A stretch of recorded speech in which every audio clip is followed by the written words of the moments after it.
Ya, 101,1 Radio Smart Alpha Makassar. Halo, selamat sore Smart Listener. Apa kabar Anda sore hari ini?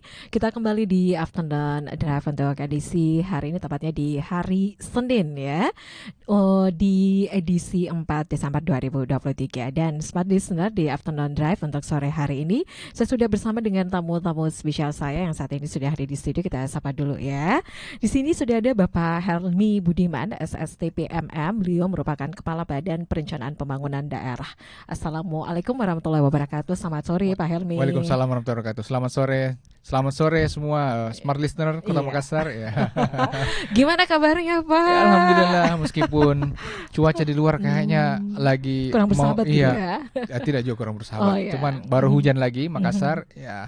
Kita juga pasti kalau namanya hujan di Kota Makassar macet pasti karena orang semua berlomba-lomba mungkin atau mungkin terlanjur pelan di jalan menikmati suasana macet itu sendiri, suasana hujan itu sendiri. Oh gitu ya, karena berkah gitu ya Pak ya. Hujan itu berkah, jadi kita harus mengagumi keberkahan dari Allah Subhanahu Wa Taala ya. Tapi alhamdulillah so far dengan optimisme yang terjadi di 2023 ini, tentunya kami beserta seluruh jajaran pemerintah kota tentu sangat bersemangat setiap harinya. Apalagi ini hari Senin.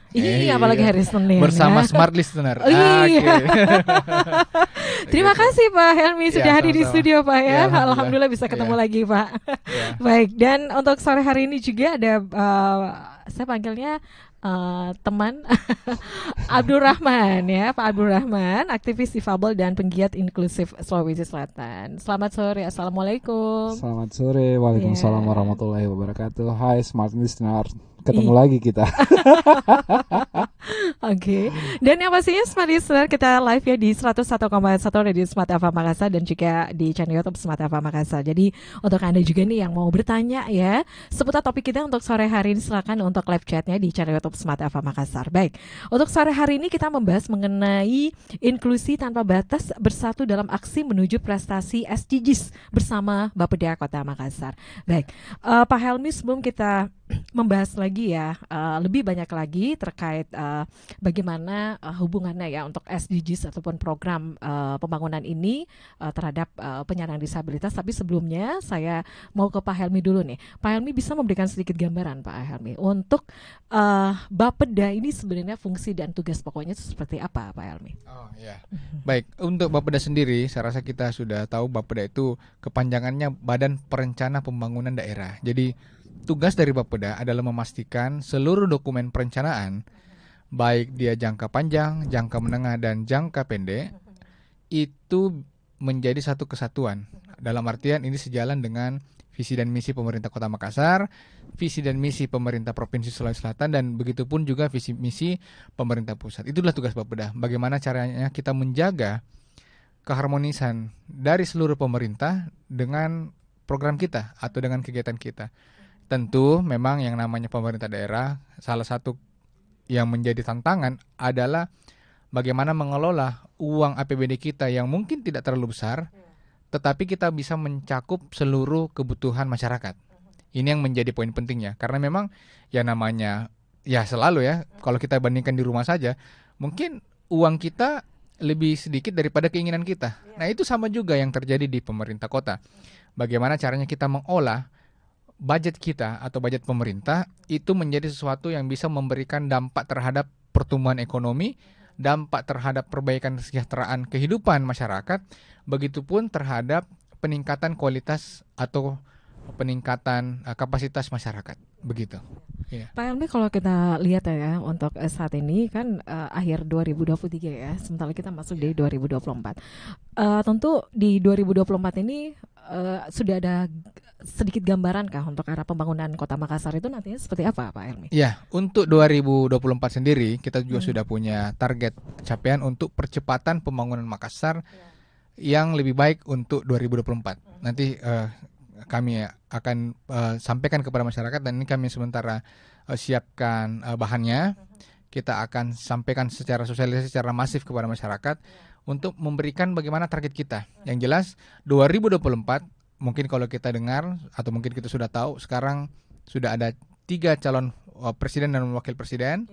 Itu yang pertama. Yang kedua, sudah pasti atau sudah bisa dipastikan 2024 itu merupakan calon pemilihan legislatif. Begitupun juga nanti di bulan November kita juga akan ada namanya pemilihan kepala daerah, baik gubernur dan wali kota. Sehingga penting bagi kita bagaimana tahun 2024 ini, karena tahun 2024 merupakan tahun politik. Meskipun begitu, meskipun ada tahun politik, ada agenda politik yang besar di bulan Februari dan November, tetapi pemerintah kota tetap harus melakukan kewajibannya, menyiapkan kebutuhan prasarana dan sarana untuk masyarakat, menyiapkan kebutuhan basic needs kepada masyarakat.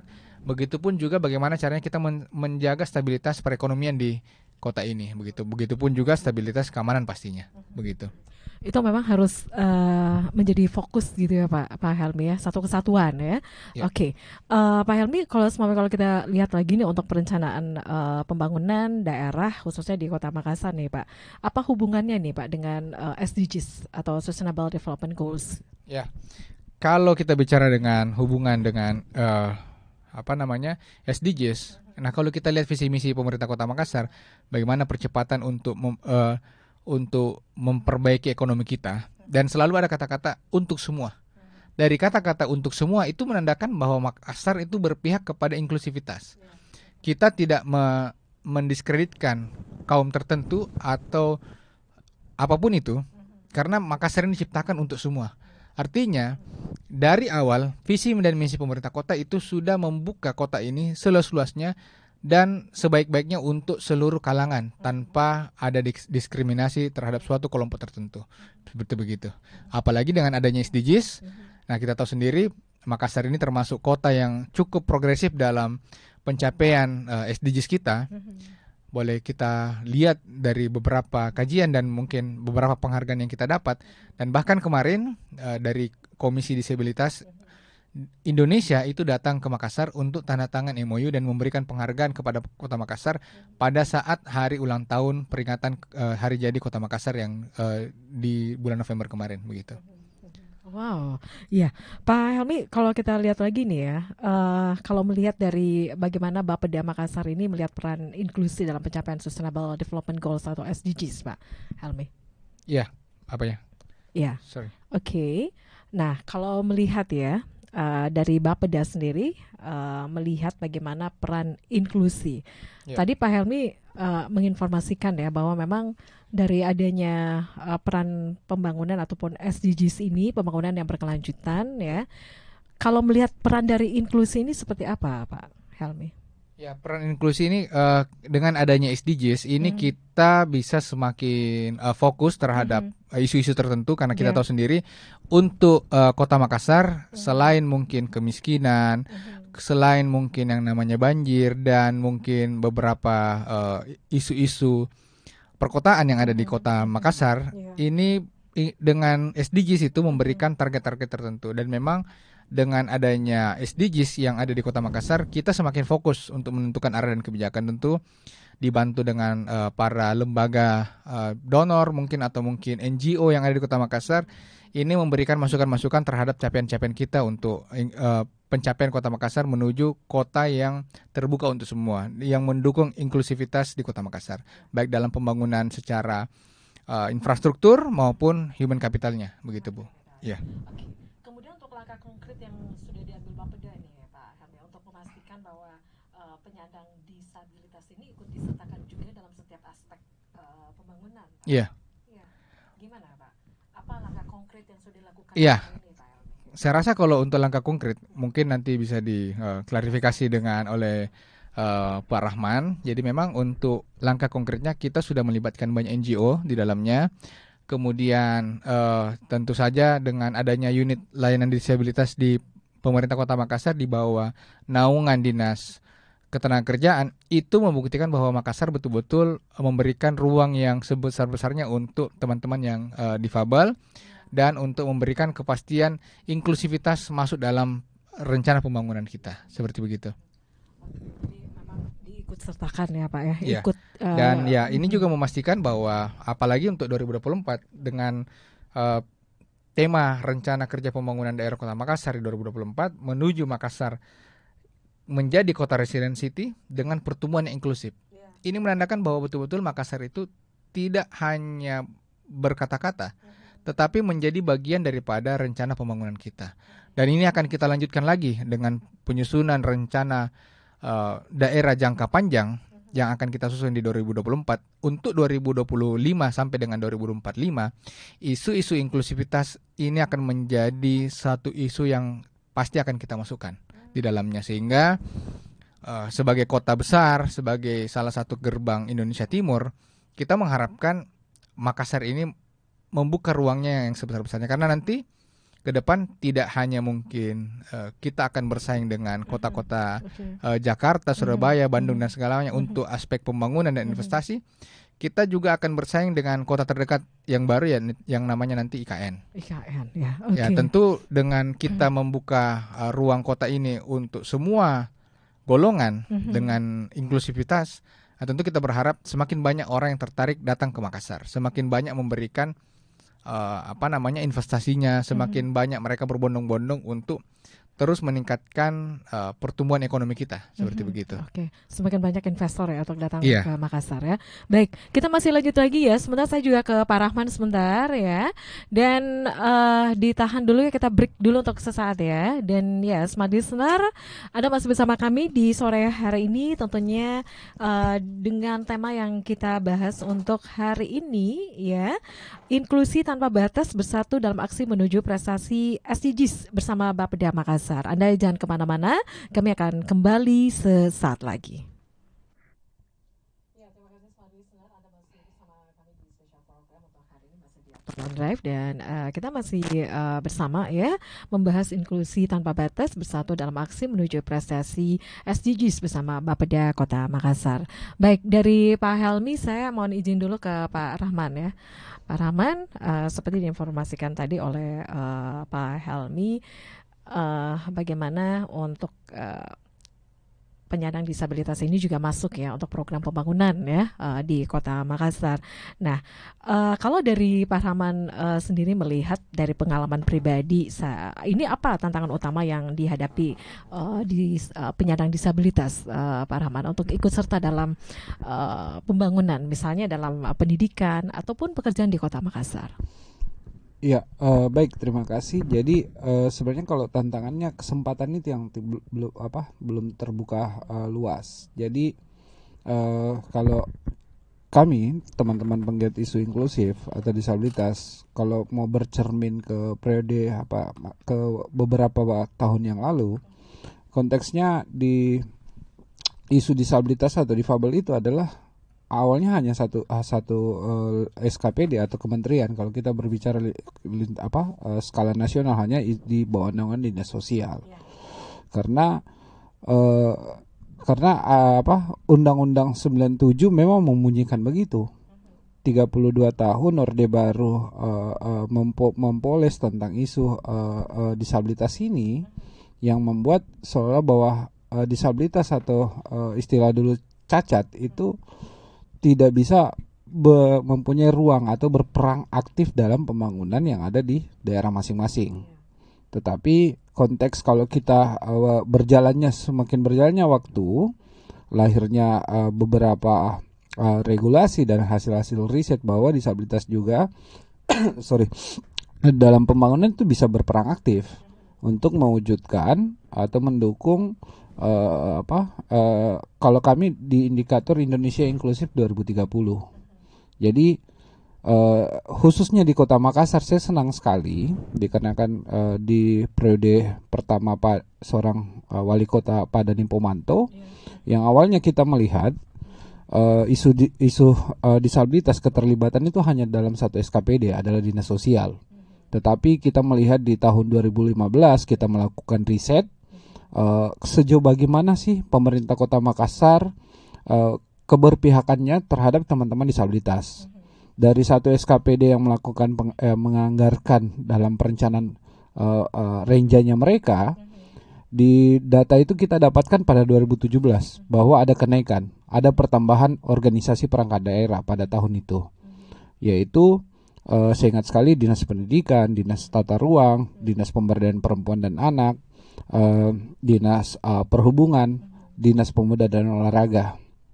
Nah, dari situlah kami di teman-teman penggiat apa merubah pola komunikasi yang awalnya kita hanya pendekatan dengan organisasi perangkat daerah atau SKPD, tetapi kita mencoba karena isu difabel ini adalah sudah isu penting dalam dunia politik, khususnya seperti dalam proses pendaftaran calon wali kota, gubernur atau presiden, itu sudah harus ada memang visi misi tentang kelompok rentan, khususnya teman-teman disabilitas perempuan dan anak. Dari situlah kita masuk memperkuat dan karena beliau cukup gerak tentang isu disabilitas ini cukup paham, pada ini cukup paham, dan akhirnya kita mendekati di Bapeda sebagai organisasi perangkat daerah yang merencanakan atau sebagai pengontrol dari organisasi perangkat daerah yang lain di dalam penyusunan rencana kerja mereka. Nah, ini satu yang baik juga karena secara nasional sebenarnya kalau tentang isu disabilitas atau isu difabel itu nanti di tahun depan baru di tahun ini baru berjalan tentang pembuatan RAD disabilitas. Nah, Makassar yang kebetulan saya terlibat aktif di nasional membawa barang ini ke Makassar, membawa bahwa Bappenas baru merencanakan pada tahun, saya ingat sekali, pada tahun 2021. 2021 Bappenas baru menyusun instrumen-instrumennya. Bagaimana kalau Makassar kita membuatnya juga, dan cukup direspon bagus oleh Wali Kota Makassar dan ditindaklanjuti oleh Bapeda untuk membentuk tim penyusun dokumen RAD disabilitas ini. RAD disabilitas ini mengikat bagaimana istilah bagaimana caranya kalau istilah anunya menikahkan mulai dari rencana pembangunan daerah menengah jangka panjang, terus visi misi pemerintah Wali Kota Makassar sesuai janji kampanyenya, termasuk juga pembangunan pemerintah Kota Makassar. Kita satukan dokumen tersebut, termasuk juga menganalisa beberapa organisasi perangkat daerah tentang penganggaran atau perencanaannya khusus kelompok disabilitas, kelompok rentan. Karena di dokumen inilah, di dokumen perencanaannya lah yang betul-betul perlu kita atau kami teman-teman penggiat isu inklusif itu terlibat aktif. Karena kalau selama ini kan kita coba berteriak, hak kami mana, hak pendidikan, pekerjaan kesehatan kami mana. Nah, kebanyakan kalau pola-pola dulu ya kita berkomunikasinya dengan DPR, komunikasinya dengan DPR, tetapi semakin berjalannya waktu saya coba membangun pola komunikasi bahwa bukan cuma dari DPR yang harus saya sampaikan, tetapi dari eksekutifnya dari eksekutifnya juga saya harus membangun komunikasi atau mendekati. Ya, makanya kenapa Makassar membuat satu kebijakan yang sebenarnya baru tahun 2023 ini semua pemerintah daerah kabupaten kota maupun provinsi membuat dokumen RAD disabilitas tersebut. Makassar kita sudah jalan. Sudah jalan, dan sebenarnya kalau ada beberapa daerah kenapa tidak dibuatkan peraturan wali kota? Ngapain buatkan peraturan wali kota? Kita tinggal masuk aja di rencana aksi daerah 5 tahun. Itu kan sebenarnya saling satu kesatuan yang tidak bisa dipisahkan. Karena mereka dokumen rencana pembangunan daerah 5 tahun ini secara besar, kita secara khusus dibawa di dalam dokumen tersebut tentang isu disabilitas, gitu. Makanya semakin hari saya melihat bahwa pemerintah Kota Makassar betul-betul terus membenah diri, mensempurnakan konsep inklusif tersebut. Walaupun memang di Kota Makassar saya mau bandingkan antara Makassar, Jakarta dan Yogyakarta. Kenapa? Kalau kita mengambil satu contoh infrastruktur, bahwa Jakarta trotoarnya semua akses ramah terhadap seluruh kelompok rentan. Makassar kenapa mengklaim dirinya sebagai kota inklusif, kota dunia, tetapi masih ada beberapa daerah yang tidak akses. trotoarnya. Saya bilang Jakarta memang pemerintah provinsinya yang menggaungkan tentang isu inklusif. Yogyakarta juga begitu. Beda konteksnya kita di Makassar. Makassar itu ada 3 bagian pembangunan. Yang pertama Kota Makassar, provinsi, pemerintah pusat. Ini pernah saya sampaikan pada Wali Kota Makassar pada 2017 yang pertama kali muncul bus penempatan halte yang salah tempat. Ini kenapa saya bilang salah tempat? Ini betul bukan akses bagi teman-teman difabel, tetapi akses masyarakat pada umumnya itu sulit. Dan wali kota pada saat itu mengatakan bahwa ini bukan wilayah pembangunan saya, tetapi wilayah dari level kementerian dan pemerintah pusat. Nah, disinilah tantangan sebenarnya pemerintah Kota Makassar yang terus berbenah diri untuk memperbaiki itu semua. Oke. Dari Pak Rahman, Pak Helmi gimana nih Pak? Ini tantangan ya seperti diinformasikan oleh Pak Rahman tadi ya. Tantangan untuk pemerintah Kota Makassar untuk pembangunan itu juga ikut serta ataupun juga tetap memperhatikan hak-hak dari penyandang disabilitas ini ya Pak Helmi. Silakan.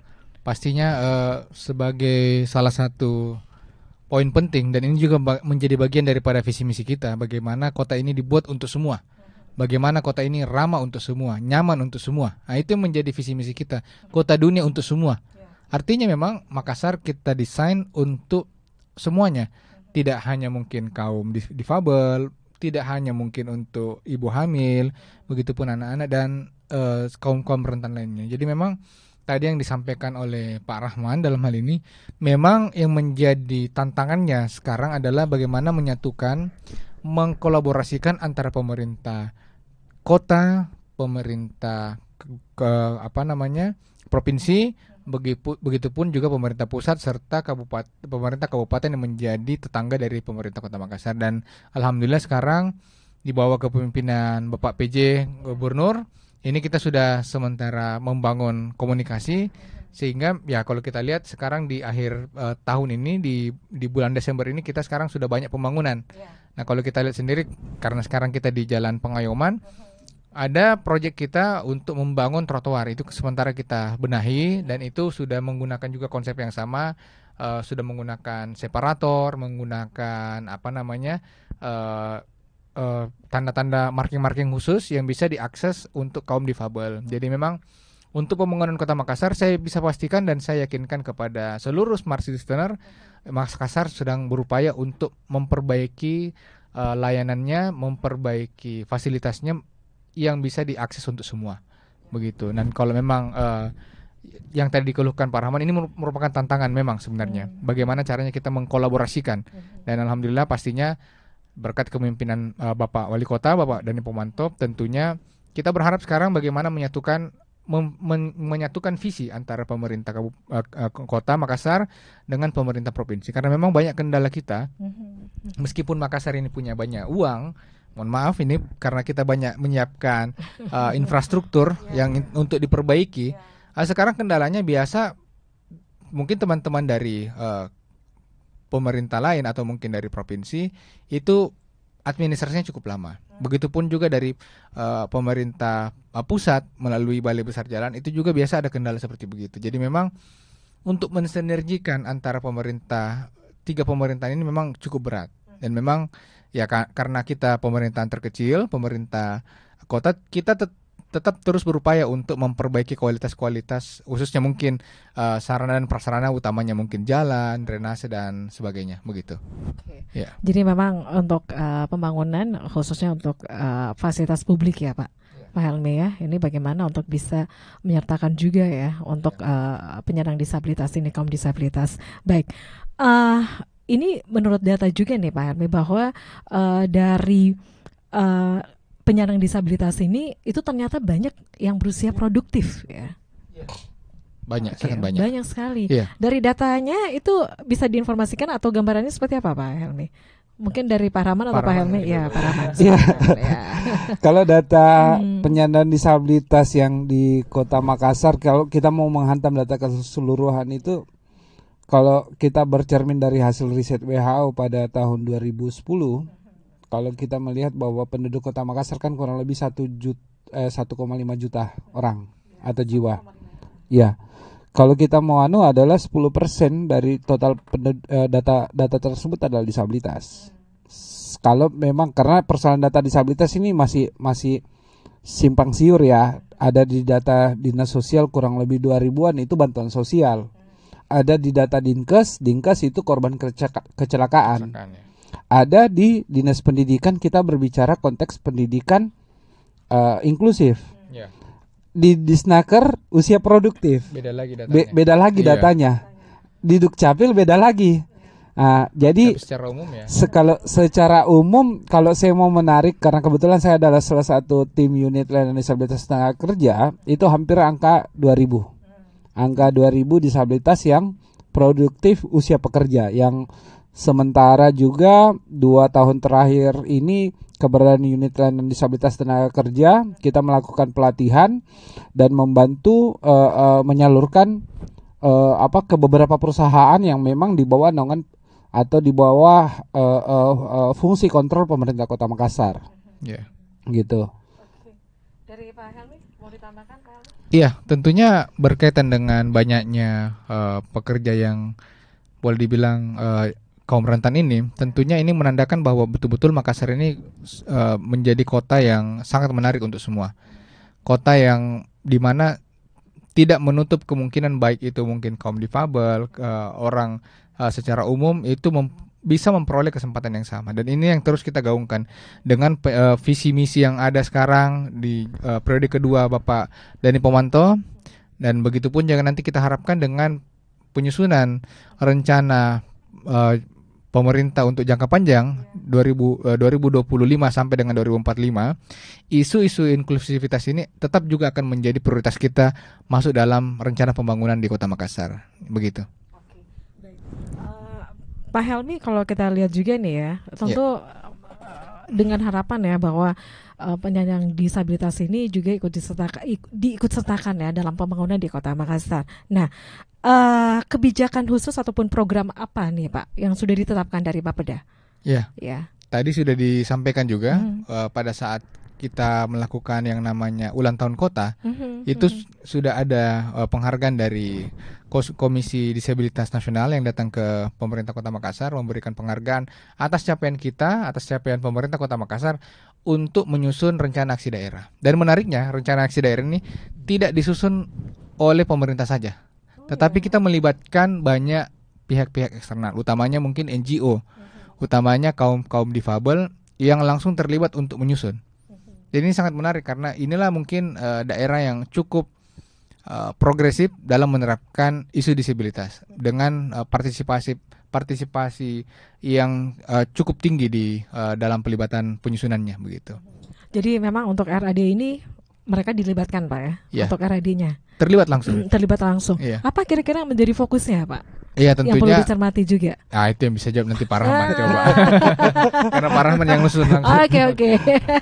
Gimana nih? Sebagai ketua ya, Pak Rahman. Salah satu tim. Oke, kita lanjut lagi atau kita break dulu ya? Oke, kita break dulu ya untuk saat ya. Dan Smart Listener, kita masih bersama dengan Pak Helmi dan juga Pak Rahman di sini, masih di Afternoon Drive, dan kita break dulu untuk saat. Anda jangan kemana-mana, tetap bersama kami.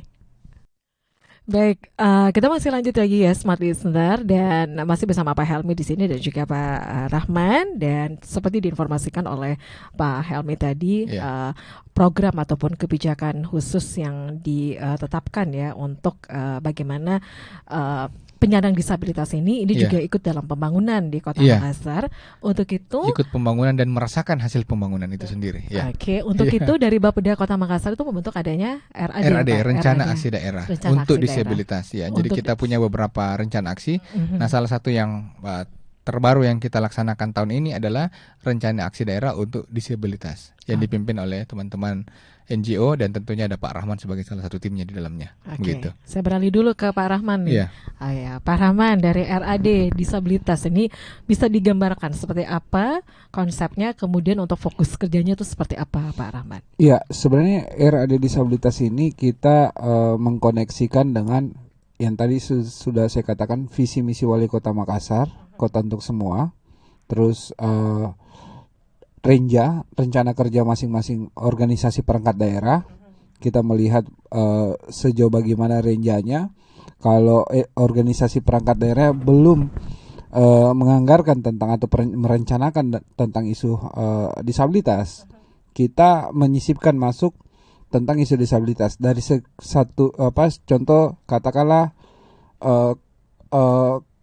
dalam dunia pendidikan. Ini contoh sederhana ya, dalam dunia pendidikan katakanlah 100 siswa mengejar mendapatkan bantuan beasiswa. Jadi dari 100 itu 10 sampai 15% adalah teman-teman anak-anak yang disabilitas yang diperhatikan oleh pemerintah Kota Makassar. Atau contoh kedua tentang pelatihan kerja yang selama ini dibuat oleh Dinas Tenaga Kerja Kota Makassar secara umum. Bagaimana di dalam dokumen RAD disabilitas ini Disnaker menganggarkan juga atau merencanakan juga ada yang kelompok disabilitas di dalam mengikutkan dalam kegiatan pelatihan, memberikan ruang. Jadi fungsi RAD disabilitas ini sebenarnya itu kita memastikan renja dari organisasi perangkat daerah ini yang kita memastikan tentang ruang-ruang teman-teman disabilitas ada di dalamnya.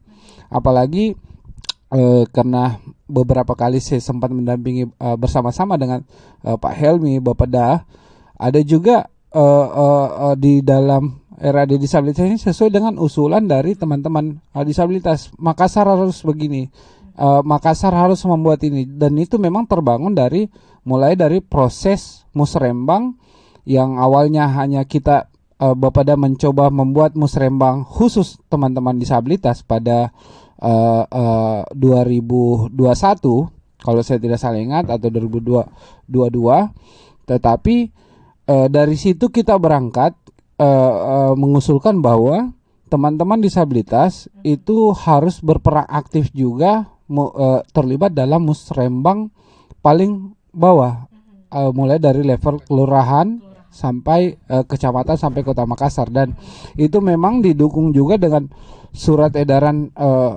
Bapeda Kota Makassar turun di pihak kecamatan maupun kelurahan dalam setiap proses musrembang itu melibatkan teman-teman difabel atau disabilitas untuk mendengarkan apa yang mereka butuhkan di ruang-ruang aspirasi mereka untuk terlibat dalam pembangunan level mulai dari tingkat tingkat RT RW sampai di skop kecamatan. Dan inilah sebagai indikator poin-poin penting yang akhirnya Komisi Disabilitas Republik Indonesia memberikan reward bagi pemerintah Kota Makassar, bukan cuma membuat dokumen yang akhirnya dokumen itu disimpan di atas meja, tetapi pengaplikasian dari dokumen sesuai dari hasil masukan dari teman-teman penggiat isu inklusif yang ada di Kota Makassar gitu. Untuk yang dirasakan, ini kan untuk programnya sudah berjalan 1 tahun ya Pak Rahman? Ya. Hampir 2 tahun. Hampir 2 tahun. Ini yang dirasakan setelah adanya RAD itu seperti apa Pak Rahman? Banyak, saya melihat ada beberapa banyak perubahan. Ada perubahan seperti kita berbicara tentang perpustakaan digital. Bagaimana perpustakaan itu ramah juga kepada seperti saya yang menggunakan screen reader untuk membaca dokumen, itu diakseskan bagi saya. Ini contoh sederhana dari Dinas Perpustakaan Kota Makassar yang selama ini hanya ada bahan bacaan ya buku secara fisik. Dan akhirnya teman-teman perpustakaan mendigitalisasi semua bukunya agar bisa diakses bagi seluruh kelompok masyarakat. Dan inilah hasil dari RAD disabilitas tersebut, inklusif tersebut. Yang kedua bahwa tata ruang kita lihat gini. Saya mengambil contoh di kawasan Sudirman. Jalan Pasar Ikan itu kan kita kalau flashback ke masa lalu kan trotoarnya setinggi lutut ya. Masih ada satu trotoar itu kita bisa lihat depan rumah jabatan gubernur di Jalan Jenderal Sudirman itu setinggi lutut. Tapi kalau sebelum dari rumah jabatan gubernur tersebut, itu trotoarnya 1 jengkal di atas aspal, agak landai. Inilah bentuk perjuangan teman-teman pegiat inklusif yang memikirkan kalau satu trotoar itu akses bagi teman-teman difabel, secara otomatis ibu hamil perempuan bakalan nyaman beraktivitas di tempat tersebut. Jadi inilah contoh-contoh kecil yang sebenarnya yang fungsi dari era disabilitas tersebut. Jadi kalau PU membuat trotoar harus melihat dulu skema sudah masuk tidak tentang isu kelompok rentan perempuan, anak dan disabilitas. Gitu. Disitulah fungsi RAD tersebut. Dan Bapeda sebagai leading sektor atau penanggung jawab dalam perencanaan pembangunan, dia yang memastikan bahwa katakanlah saya gini, mengambil contoh, Disdik itu ada kau selama ini buat paket pendidikan penyetaraan. Ternyata ada teman-teman difabel yang putus di tengah jalan sekolahnya. Coba harus buat. Ada juga dong. Ada paket juga. Gitu ya? Ada paket A, paket B. Karena kan ini bagian dari indikator indikator SDGs tentang isu pendidikan, goal pendidikan. Jadi Disdik harus memastikan juga kelompok rentan itu di dalam membuat suatu perencanaan dalam dunia pendidikan gitu. Okay. Pak Rahman, Pak Helmi gimana nih? Jadi tadi contoh-contoh konkret diborong semua gitu sama ya? Pak Rahman ini. Iya, bukan contoh sederhana lagi karena sudah diborong semua. Iya. Sudah komprehensif jawabannya Jadi beliau sangat ini. merasakan manfaatnya gitu Pak Helmi. Jadi kalau kita lihat isu-isu yang namanya difabel, kemudian kaum rentan, kalau dulu isunya itu hanya penyetaraan gender. Nah kalau sekarang isunya itu lebih global lagi. Nah setelah muncul penyetaraan gender muncul lagi yang namanya isu difabel. Sekarang isunya dengan adanya SDGs bukan lagi difabel, bukan lagi di gender, tetapi inklusivitas. Nah kalau kita bicara inklusivitas sendiri tentunya, kalau kita merujuk kepada Perda nomor 5 2021 di mana visi dan misi pemerintah Kota Makassar 2021 sampai 2026 sudah merangkum yang namanya isu inklusivitas ini, sehingga yang namanya tadi ruang untuk kaum difabel, kaum rentan, ibu hamil, anak dan sebagainya, itu kita sudah siapkan ruangnya. Memang yang namanya pemerintah, dan ini sudah pernah kami sampaikan 2 tahun lalu waktu ketemu pertama kali dengan teman-teman Smart, bagaimana sekarang pemerintah ini kita rubah mindsetnya. Lebih banyak mendengar, dari hasil dengar, hasil aspirasi itulah yang kita realisasikan. Jadi tentu tidak hanya top down, tapi kita butuh juga yang namanya bottom up. Ya, tadi itu juga kita sudah berikan ruang untuk kaum-kaum difabel masuk melalui musrembang, baik tingkat kelurahan, kecamatan, dan kota.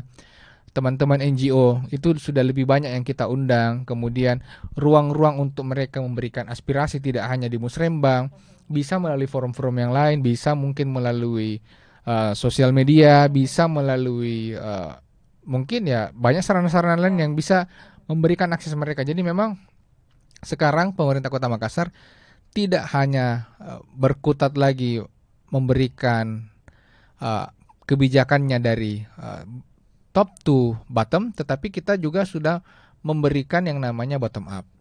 Kita tidak bisa menghilangkan yang namanya arah kebijakan dari atas ke bawah atau dari pemerintah langsung kepada masyarakat. Tetapi kita memberikan ruang untuk masyarakat memberikan masukannya. Kira-kira bagaimana? Apa yang kami harus lakukan supaya memberikan yang terbaik untuk masyarakat. Makanya menjadi kota nyaman untuk semua itu menjadi visi Kota Makassar. Begitu. Iya. Jadi tidak ada yang dibeda-bedakan ya Pak. Tidak ya? membeda-bedakan, tidak membedakan suku, ras, agama dan segala macamnya. Jadi semua untuk Makassar, Makassar untuk semua. Nah, itu masyarakat gitu. bisa merasakan pembangunannya gitu ya. Ya, tentu yang Manfaat namanya pemerintahan tentu ada kelemahan dan kekurangannya. Tetapi kita berupaya sebagai pemerintah Kota Makassar, kita berupaya memberikan yang terbaik untuk masyarakat. Nah, boleh kita lihat dari 2021 dari zaman periode kedua Bapak Wali Kota Bapak Dhani Pomanto sudah banyak capaian-capaian prestasi yang ditorehkan oleh beliau. Mulai dari zaman Covid kemarin kita sudah berhasil menurunkan angka Covid yang luar biasa banyaknya sebelum beliau memimpin. Begitu beliau masuk banyak strategi-strategi kita lakukan termasuk Makassar Recover. Oke. Itu sudah memperoleh pengakuan bahkan dari presiden. Mhm. Dan setelah itu, setelah masuk masa setelah melewat masa pandemi, sekarang bagaimana caranya pertumbuhan ekonomi kita kembalikan seperti sedia kala sebelum zaman pandemi. Kemarin 2021 kita sudah bertengger di angka 5,4%. Iya. Mudah-mudahan di akhir tahun ini kita bisa memperoleh di angka 6%. Memang itu jumlahnya mungkin kecil, tetapi kalau kita lihat itu jumlahnya luar biasa banyaknya. Iya. Luar biasa effort yang kita lakukan supaya bisa mencapai angka 6%. Mudah-mudahan nanti di masa akhir beliau di 2024 nantinya kita bisa paling tidak menyentuh 7-8% untuk pertumbuhan ekonomi. Dan Amin. kalau angka 7% atau mungkin bahkan 8% kita bisa capai, nah kami bisa pastikan bahwa banyak terjadi pertumbuhan ekonomi di Kota Makassar. Mungkin sudah banyak event lagi yang terjadi, banyak orang yang datang ke sini berkunjung, dan pastinya perputaran ekonomi kita semakin lancar, semakin bagus, dan tentunya kalau perputaran ekonomi bagus, ya pasti masyarakat sejahtera juga. Iya. Begitu. Oke, nah itu dari Pak Helmi ya. Baik, Pak Helmi, untuk yang terakhir ini Pak, untuk proses perencanaan ke depannya nih, Ya. seperti yang diinformasikan tadi bahwa pada saat Musrembang ya, untuk isu-isu inklusivitas ini memang harus disertakan juga gitu ya Ya, Pak. pasti. Nah, untuk ke depannya untuk proses perencanaan pembangunan yang inklusif kira-kira seperti apa nanti Pak? Ya, sekarang Depannya. kita sementara menyusun pedoman untuk melaksanakan musrembang tingkat kelurahan. Iya. Nanti setelah Itu kapan Pak? ini sementara kita susun bulan Desember. Bulan Desember. Dan insya Allah Januari itu musrembang kelurahan kita sudah laksanakan atau sudah kita kick off nanti di bulan Januari. Begitu masuk bulan Februari masuk di tingkat kecamatan. Begitupun juga nanti di bulan Maret atau mungkin bulan paling lambat di bulan Mei itu kita sudah lakukan musrembang tingkat kota. Tingkat kota. Dan pastinya seluruh pihak-pihak yang terlibat, dan ini kita juga sudah sampaikan secara umum bahwa kita akan mengundang seluruh pihak. Tentunya teman-teman yang tergiat atau yang masuk dalam kategori inklusivitas ini kita juga buka ruangnya. Jadi mungkin penyataan gender, kemudian kaum-kaum difabel, ibu hamil, serta kelompok-kelompok pemuda, mungkin bukan kelompok anak, karena kelompok anak tidak bisa kita anggap terwakili sebagai bagian daripada masyarakat, tapi kami mengundang kelompok pemuda untuk masuk memberikan saran dan aspirasinya kepada pemerintah kota, sehingga program pemerintah kota ini tidak hanya bersifat bottom top to down ya, tapi kami berharap juga ada bottom up-nya.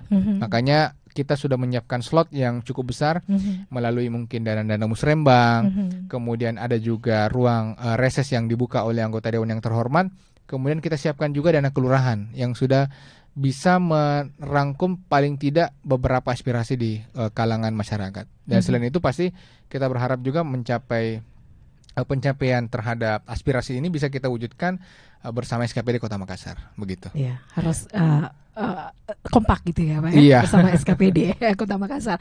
Dari Pak Rahman ada yang disampaikan, kita sampai untuk closing statementnya Pak Rahman? Iya. Ya. Dalam kalau saya sih yang terakhir sebenarnya bagaimana caranya kita sebagai masyarakat itu terlibat aktif untuk menyampaikan apa masukan kita bagi pembangunan kota kita yang menuju yang lebih inklusif lagi. Dan sebenarnya kalau kita mengusulkan bulan ini, jangan harap bahwa bulan depan sudah terrealisasi, tetapi itu butuh proses. Butuh proses yang sebenarnya masyarakat tidak paham. Saya jujur saya tidak paham. Saya mau usulkan saat ini, saya maunya minggu depan sudah terrealisasi, tidak. Tetapi setelah saya mempelajari, masuk, ternyata ada satu sistem yang selama ini saya tidak tahu, dan ini kadang masyarakat tidak ingin tahu. Itu adalah kewajiban pemerintah. Tetapi sebenarnya dalam pembangunan untuk betul-betul pembangunan itu yang inklusif, ramah bagi seluruh, sebenarnya keterlibatan kita semuanya yang betul-betul berperan aktif dalam pembangunan itu. Ruang-ruang itulah yang perlu kita datangi, kita sampaikan, agar apa yang ada di dalam pikiran kita betul-betul bisa teraplikasikan. Katakanlah untuk di 2024 nanti, ya paling tidak nanti di tahun 2025 baru bisa teraplikasikan, karena sistem kita ya butuh proses. Kalau kita melanggar dari proses itu, ya BPK, KPK atau kejaksaan atau kepolisian sudah menanti gitu. Jadi proses itulah yang perlu kita pahami ikuti bersama. ya, pahami ya. Jangan Ya. langsung instan gitu ya. Iya. Oke, kita sampai di ujung ataupun di penghujung acara kita ya. Dari Pak Helmi ada yang disampaikan closing statementnya Pak, cukup singkat. Ya, terima kasih mungkin kepada smart listeners yang sudah mendengarkan kita pada hari ini. Terima kasih juga kepada Smart FM yang sudah mengundang kami dari Bapeda Kota Makassar. Tentunya pesan kami karena ini juga sudah akhir tahun, tentunya karena kita sudah masuk dalam musim penghujan, kepada seluruh masyarakat Kota Makassar kami berharap untuk senantiasa menjaga kesehatannya, senantiasa waspada terhadap banjir dan bencana-bencana alam lainnya. Tentunya pemerintah kota senantiasa memberikan layanan terbaiknya. Kalau mungkin ada yang dirasa tidak pas atau ada yang mungkin diberikan saran, kritik dan saran terhadap pemerintah kota, silahkan. Tentunya meskipun begitu ya mau tidak mau warga juga harus bersedia, karena jangan sampai kita mengatakan mungkin ada pemerintah yang senantiasa membantu sementara kita lengah. Ini yang kami senantiasa berikan arahan. Jangan sampai nanti kecelakaan kita tidak pernah bisa sangka datang di mana. Tapi olehnya itu kami minta kepada seluruh masyarakat sedia payung sebelum hujan, selalu waspada sebelum terjadi bencana. Mungkin demikian. Oke, turut berperan aktif juga ya masyarakatnya ya, turut mengawasi pasti. gitu ya Pak ya. Baik, sekali lagi terima kasih ya Pak Rahman dan juga Pak Helmi. Terima kasih. Dan smart listener, demikian untuk perbincangan kita di sore hari ini. Sekali lagi terima kasih untuk semua narasumber. Ada Pak Helmi Budiman, Kepala Badan Perencanaan Pembangunan Daerah, dan juga Bapak Abdul Rahman, aktivis difabel dan penggiat inklusif Sulawesi Selatan. Saya Mirza Arianti pamit, selamat sore. Assalamualaikum warahmatullahi wabarakatuh.